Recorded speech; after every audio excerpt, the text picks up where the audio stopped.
Oi, tudo bem com você? Que maravilha. Momento Mensagem de Esperança. Eu sou Alex Santana. Nossa meditação está em Levítico, capítulo 24, que fala dos pães da consagração, os pães consagrados e do azeite que iluminavam ali o templo.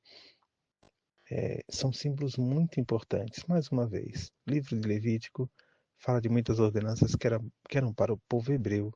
E esse livro traz muitas revelações, sombras daquilo que seria, daquilo que como se faria no Novo Testamento.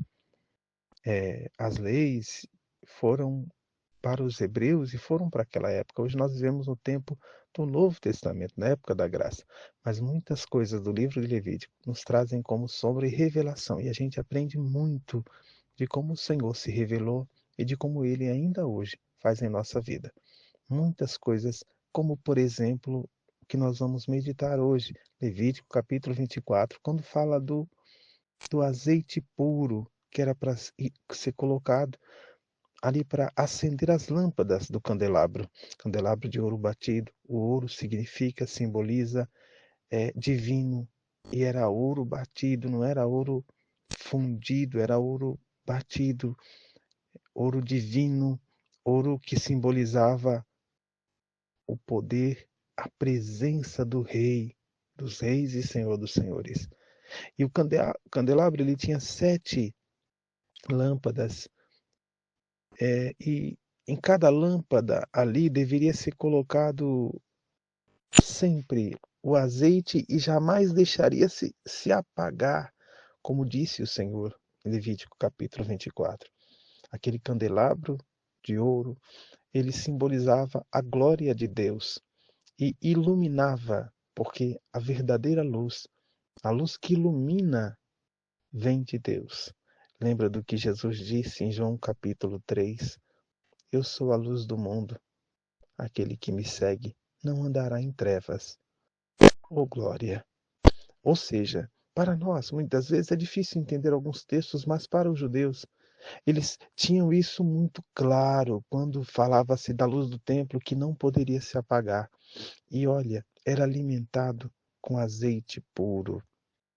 É difícil de entender porque quando você prensa a oliva, saem sai azeite, mas esse primeiro azeite, esse azeite puro, porque tem 3 jeitos de moer, pelo menos antigamente você apertava ela um pouquinho e saía azeite puro, aquele primeiro azeite, aquele azeite virgem. E esse azeite geralmente era o mais caro, era colocado ali para alimentação, para degustação.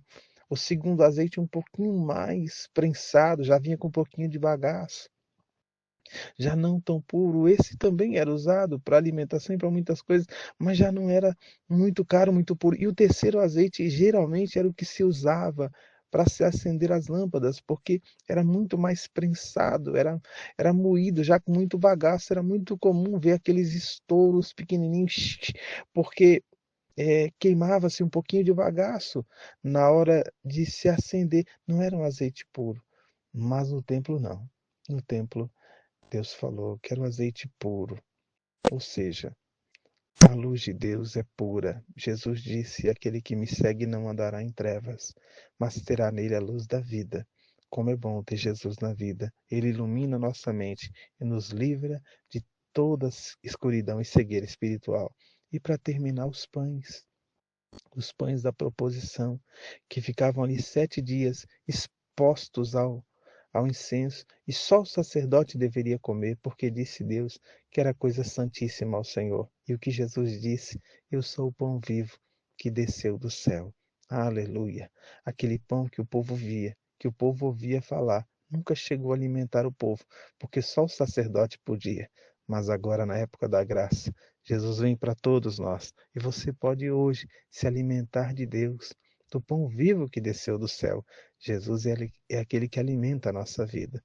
Ele disse: o meu corpo é comida e o meu sangue é bebida. Quem come do meu corpo e bebe do meu sangue permanece em mim e eu permaneço nele.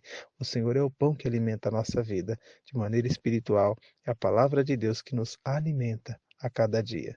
Que Deus te abençoe, te dê um excelente dia, te faça prosperar.